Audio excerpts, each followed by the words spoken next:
नमस्कार, मैं हूं अलका सिंह और अब समाचार विस्तार से। पूर्व प्रधानमंत्री भारत रत्न स्वर्गीय अटल बिहारी वाजपेयी की जयंती पर किसानों को प्रधानमंत्री नरेंद्र मोदी ने प्रधानमंत्री किसान सम्मान निधि के तहत मिलने वाले वित्तीय लाभ की अगली किस्त जारी की। प्रधानमंत्री नरेंद्र मोदी ने वीडियो कॉन्फ्रेंसिंग के जरिए एक बटन दबाकर 9 करोड़ से अधिक लाभार्थियों के खातों में 18,000 करोड़ रुपया ट्रांसफर कर दिया। इसके बाद उत्तर प्रदेश सहित 6 राज्यों के किसानों के साथ संवाद भी किया। प्रधानमंत्री नरेंद्र मोदी ने किसानों को संबोधित करते हुए कहा कि आज 18,000 करोड़ रुपए से अधिक रुपए सीधे किसानों के खातों में जमा किए गए हैं। ना कोई बिचौलिए थे, ना ही कोई कमीशन लिया गया। प्रधानमंत्री ने कहा कि गांव गरीब के विकास को अटल जी ने प्राथमिकता दी।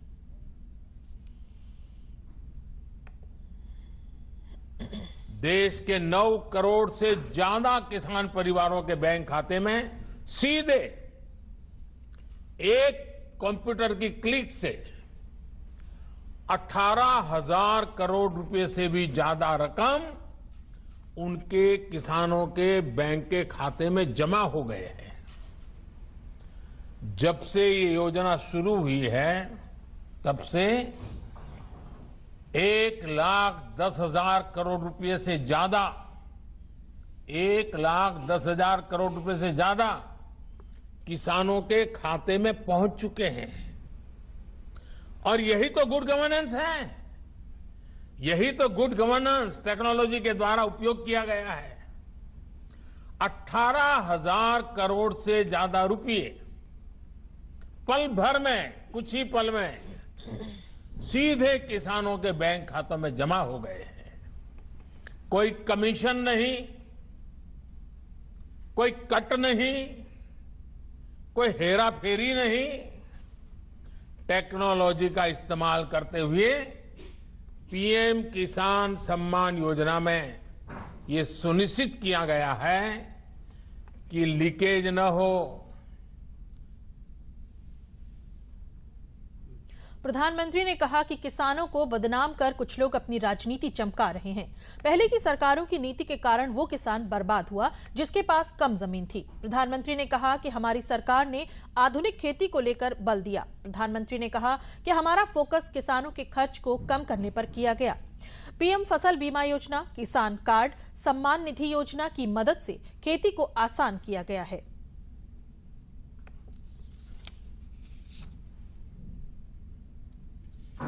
ये लोग अखबारों और मीडिया में जगह बनाकर राजनीतिक मैदान में खुद के जिंदा रहने की जड़ी बूटी खोज रहे हैं, लेकिन देश का किसान उनको पहचान गया है।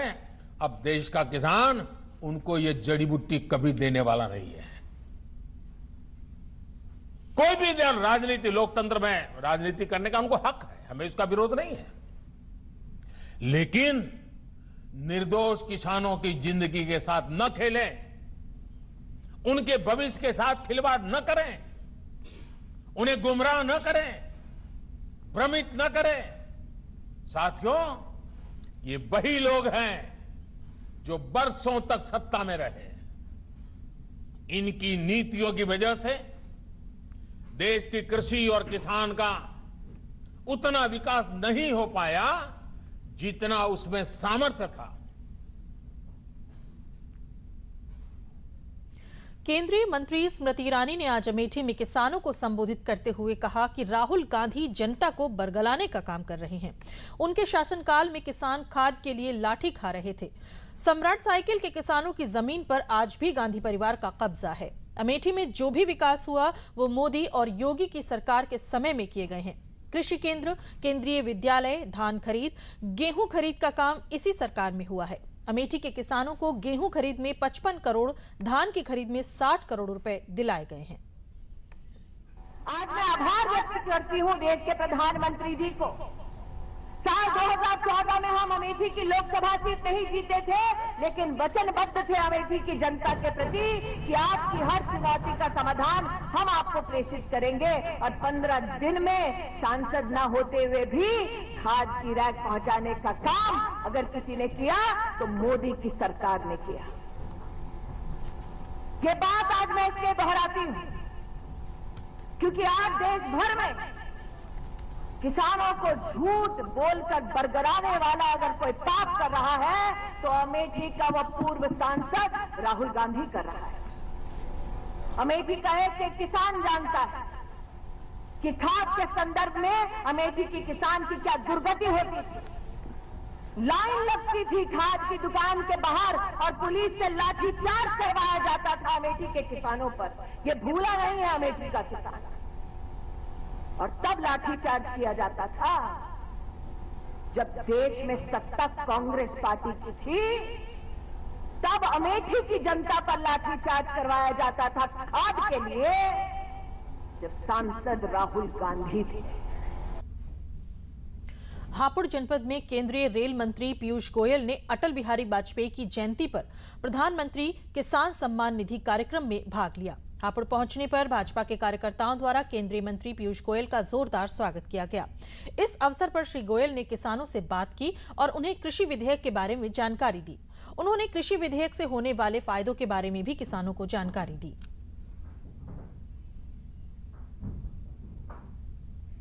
जो प्रधानमंत्री किसान सम्मान निधि की घोषणा करने का मुझे मौका मिला, जब 1 फरवरी 2019 को बजट पेश हुआ था, तब माननीय प्रधानमंत्री नरेंद्र मोदी जी के मार्गदर्शन में, उनके आशीर्वाद से प्रधानमंत्री किसान सम्मान निधि की घोषणा की गई, जिसके तहत हर वर्ष हर किसान के खाते में सीधा 6,000 रुपए देने का उन्होंने निर्णय किया, फैसला किया।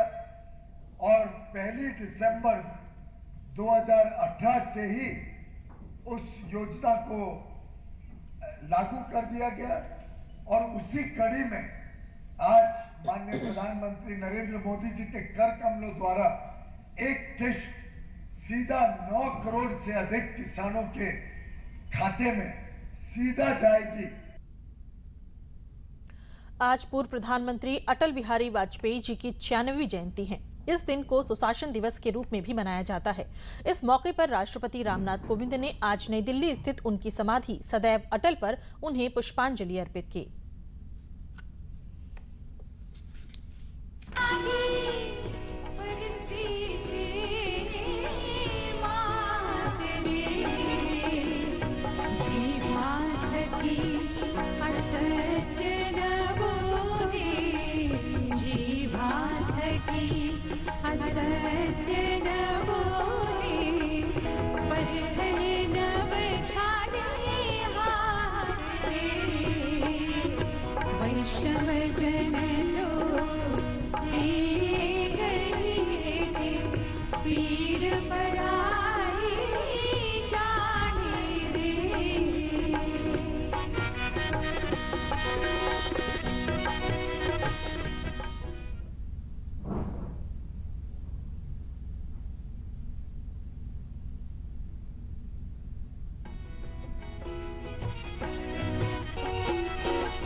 लोकसभा अध्यक्ष ओम बिड़ला ने भी अटल बिहारी वाजपेयी जी की समाधि पर पुष्पांजलि अर्पित की। वहीं प्रधानमंत्री नरेंद्र मोदी ने भी अटल जी की समाधि सदैव अटल पर पुष्पांजलि अर्पित की। पूर्व प्रधानमंत्री अटल बिहारी वाजपेयी जी की जयंती के अवसर पर लोकसभा अध्यक्ष ओम बिड़ला ने आज संसद के केंद्रीय कक्ष में उन्हें पुष्पांजलि अर्पित की। इस अवसर पर प्रधानमंत्री नरेंद्र मोदी समेत अनेक नेताओं ने भी अटल जी को पुष्पांजलि अर्पित की। पीएम मोदी ने अटल बिहारी वाजपेयी जी के इन पार्लियामेंट कोमेमोरेटिव वॉल्यूम नामक पुस्तक का भी विमोचन किया। इस पुस्तक में वाजपेयी जी के जीवन और कार्यों के बारे में जानकारी के साथ साथ संसद में दिए गए उनके कुछ प्रसिद्ध भाषण भी शामिल हैं। पुस्तक में अटल बिहारी वाजपेयी जी के सार्वजनिक जीवन से संबंधित कुछ दुर्लभ फोटो भी दिए गए हैं।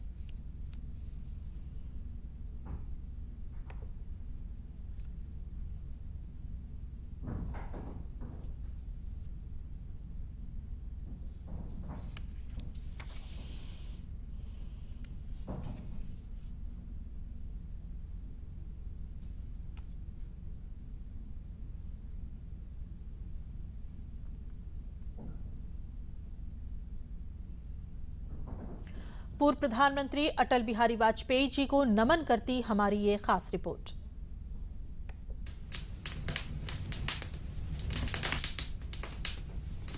आहुति बाकी यज्ञ अधूरा, अपनों के विघ्नों ने घेरा, अंतिम जय का वज्र बनाने नवदधीच हड्डियां गलाए। आओ फिर से दिया जलाए, आओ। अंधेरा छटेगा, सूरज निकलेगा, कमल खिलेगा। एक महान देशभक्त, ओजस्वी वक्ता और कवि, चेहरे पर हर वक्त एक मुस्कान लिए वाजपेयी जी की नीति, नियत और निष्ठा ऐसी थी कि विरोधी भी उनके आगे कुछ नहीं बोल पाते।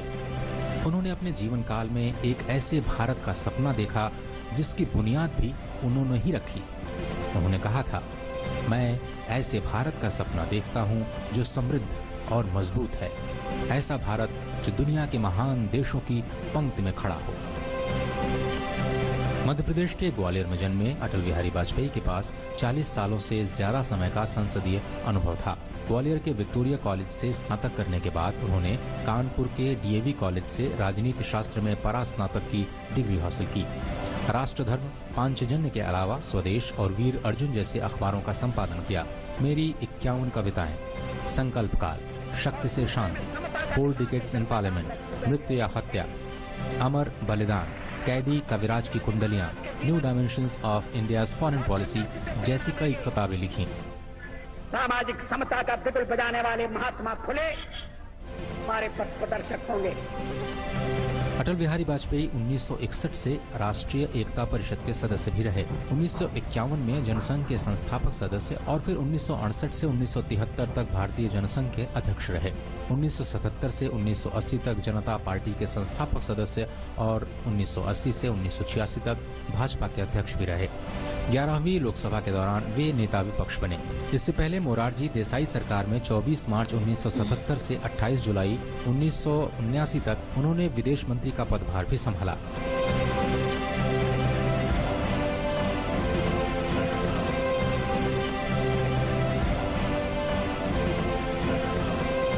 उन्नीस और 1986 में 2 बार राज्यसभा के सदस्य भी रहे। 2004 में 5वीं बार लगातार लखनऊ से चुनाव जीतकर वे लोकसभा पहुंचे। वाजपेयी जी इकलौते ऐसे नेता थे जो 4 अलग अलग राज्यों उत्तर प्रदेश, गुजरात, मध्य प्रदेश और दिल्ली से चुनाव जीतकर लोकसभा पहुंचे। अटल बिहारी वाजपेयी 16 से 31 मार्च 1996 तक और फिर 19 मार्च 1998 से 13 मई 2004 तक प्रधानमंत्री रहे। उनके कार्यकाल को न सिर्फ याद किया जाता है बल्कि उस पर अमल भी किया जाता है। इसमें पोखरण परमाणु परीक्षण, राष्ट्रीय राजमार्ग और स्वर्णिम चतुर्भुज योजनाएं और आर्थिक नीतियों में दूरदर्शिता शामिल है। उनके 1998-99 के प्रधानमंत्री के कार्यकाल को दृढ़ निश्चय के 1 साल के रूप में जाना जाता है। इसी दौरान भारत उन चुनिंदा देशों में शामिल हुआ जिन्होंने परमाणु परीक्षण को सफलतापूर्वक अंजाम दिया। फरवरी 1999 में पाकिस्तान बस यात्रा ने उपमहाद्वीप की परेशानियों को सुलझाने के लिए एक नए दौर का सूत्रपात भी किया। लेकिन जब दोस्ती का ये रूप धोखे में तब्दील होकर कारगिल के तौर पर सामने आया, तब भी उनके नेतृत्व में देश ने डटकर मुकाबला किया और घुसपैठियों को खदेड़ने में कामयाबी हासिल की।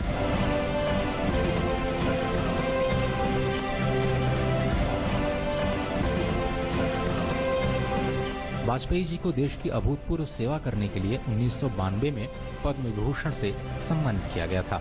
उन्हें लोकमान्य तिलक पुरस्कार, सर्वश्रेष्ठ संसद सदस्य जैसे पुरस्कार भी मिले।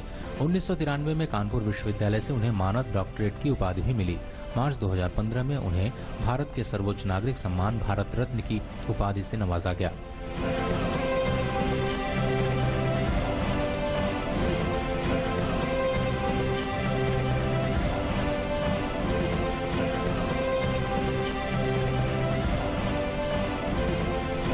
दो 2014 में भारी बहुमत से जीत हासिल करने के बाद प्रधानमंत्री नरेंद्र मोदी ने अटल बिहारी वाजपेयी की जयंती सुशासन दिवस के रूप में मनाने की घोषणा की। सुशासन दिवस यानी देश की सभी नीतियों और निर्णयों को मनाने का दिन।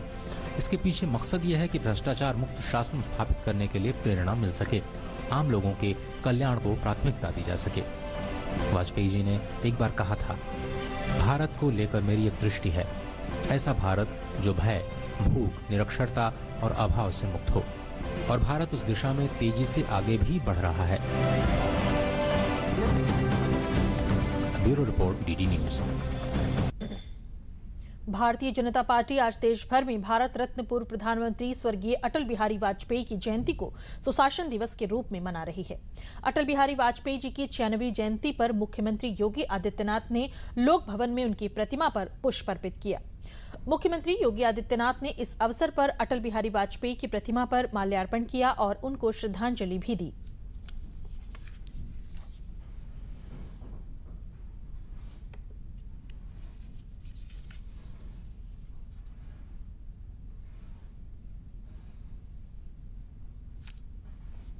परिश्रम की पराकाष्ठा किए, कार्यकर्ताओं को लेकर आगे चले और जनता का विश्वास हासिल किया और 14 साल के अंदर देश में शासन यानी सरकार बनाए। सरकार बनाने के बाद पहली बार इस देश के अंदर प्रधानमंत्री सड़क योजना किसी ने देखा था, गांव को जोड़ने का सीसी योजना देखा था।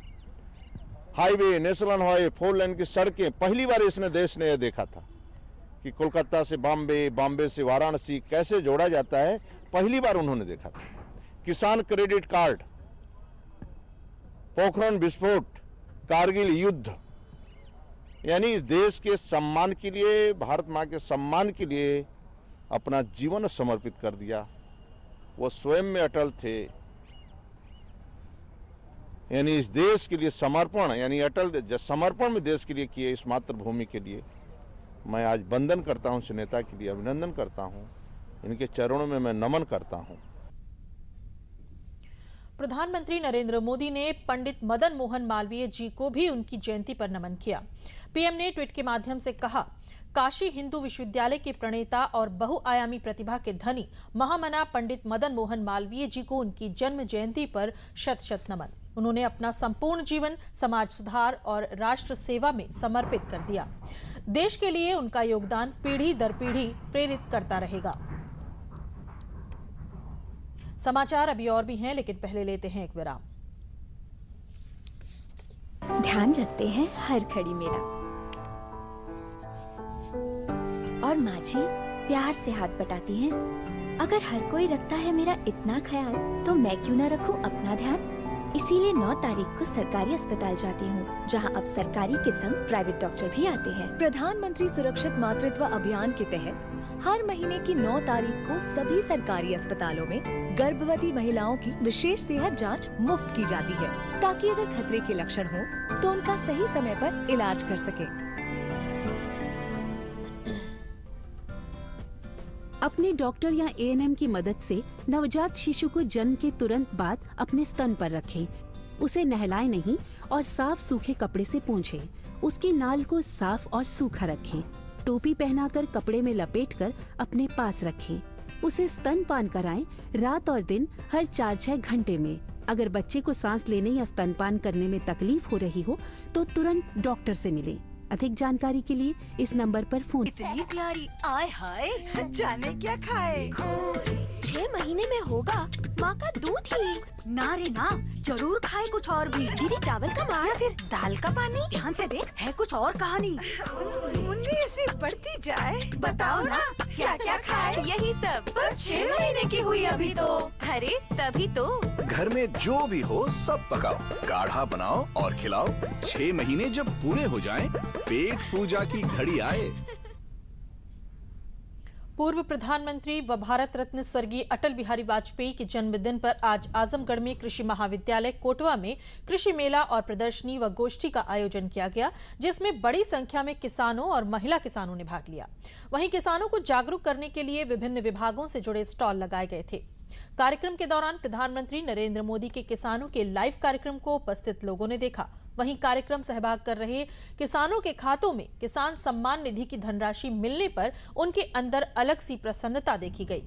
मेले की अध्यक्षता प्रदेश सरकार के गन्ना विकास व चीनी मिल कैबिनेट मंत्री सुरेश राणा ने किया। पूरे देश के किसानों ने माननीय प्रधानमंत्री जी के द्वारा लाए गए कृषि सुधार विधेयकों का निश्चित रूप से समर्थन किया है। और एक बहुत बड़ी बात प्रधानमंत्री जी ने कही है कि फिर भी इतने विरोध के बाद उन दलों के द्वारा जो दल इस पे सीधे तौर से राजनीति कर रहे हैं, फिर भी प्रधानमंत्री जी ने कहा है कि यदि किसान भाइयों के मन में कोई शंका है, कहीं भी उन्हें लगता है कि और सुधार की आवश्यकता है, तो तर्क के आधार पर, तथ्य के आधार पर वो बताएं। तो भारतीय जनता पार्टी की सरकार 2400 घंटे उन विषय को सुनने के लिए तैयार है और उन विषय को समझने के लिए तैयार है। आज आजमगढ़ में भी हजारों किसान भाइयों ने माननीय प्रधानमंत्री जी के संबोधन को सुना, सराहा और एक मत सभी ने प्रशंसा करते हुए कहा कि हम प्रधानमंत्री जी के द्वारा लाए गए इन कृषि सुधार विधेयकों के समर्थन में हैं और अनुरोध किया कि प्रधानमंत्री जी ये विधेयक किसानों के हित में है, ये पूरी तरह किसानों को लाभ पहुंचाने वाले हैं। आर्थिक मंदी से गुजर रहे विश्वविख्यात लखनवी चिकन एवं जरदोजी उद्योग के व्यापारियों ने सरकार की मदद से की गुहार लगाई है। कोरोना वायरस के चलते अचानक अनलॉक के बाद भी बाजारों में चिकन एवं जरदोजी के कामों की नहीं बढ़ रही है मांग।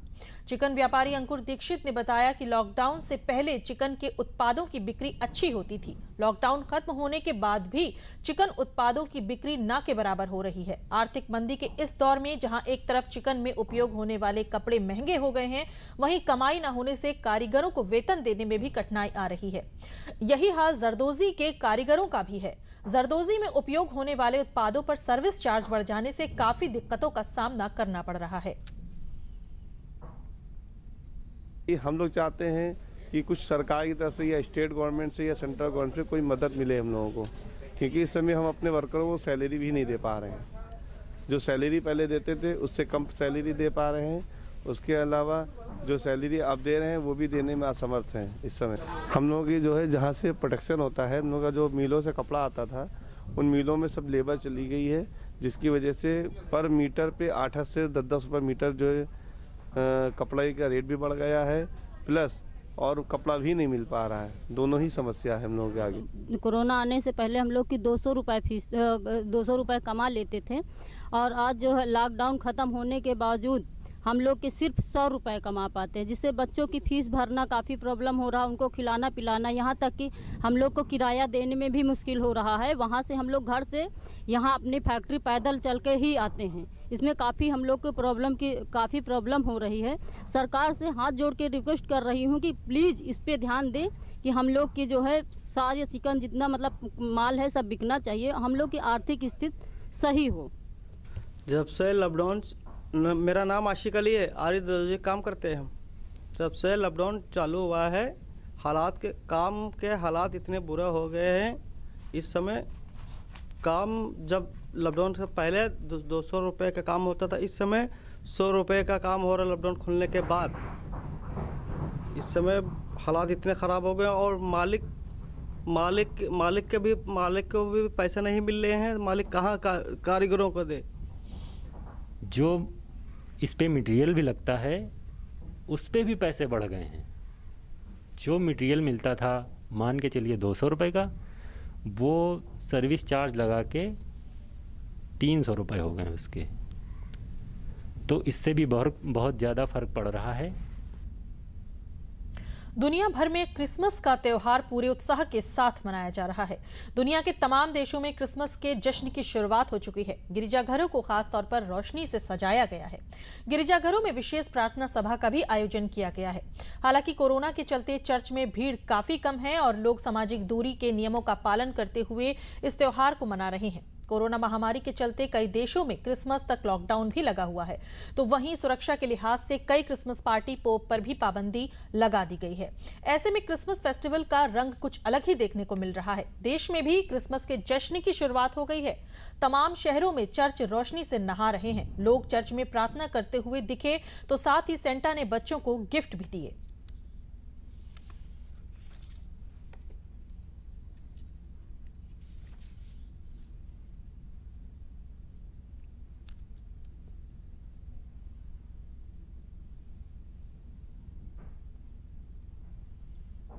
इधर राजधानी लखनऊ में क्रिसमस के पर्व पर सभी गिरजाघरों में विशेष प्रार्थना सभाएं आयोजित की जा रही हैं।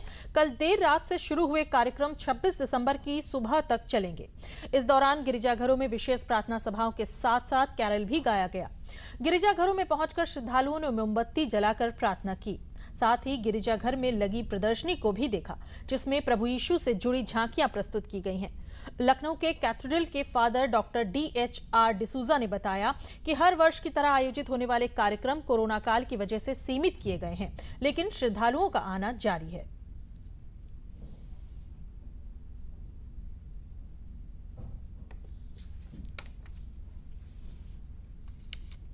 क्रिसमस एक ऐसा पर्व है, वो हम हर साल बड़े धूमधाम से मनाते हैं। सिर्फ ईसाई समुदाय के लिए नहीं, पूरे संसार के लिए क्रिसमस एक बड़ा हैप्पी फीस्ट बन गया है। परंतु कोविड की वजह से इस बार हमको नंबर का नियंत्रण में लाना पड़ा। पूजा पाठ में 3 बार हम लोगों ने पूजा 1-1 घंटे की पूजा पाठ होता था, उसको दोहराया और हर बार पासेस दिए गए थे। सिर्फ 200 लोग एक बार आ सकते थे। हमारे चर्च के मेंबर ही 800 नहीं आ सके। इनके लिए जो नहीं आ सके इनके लिए ऑनलाइन लाइव स्ट्रीमिंग किया था। और ग्राउंड्स में भी पुलिस लोग बहुत साकर दे रहे हैं। ग्राउंड में भी एक 200 ग्राउंड बड़ा है, इसलिए एक 200 से 300 लोग आ सकते हैं। इससे ज़्यादा आए तो पुलिस नियंत्रण में लाएंगे नंबर। अंत में प्रमुख समाचार एक बार फिर।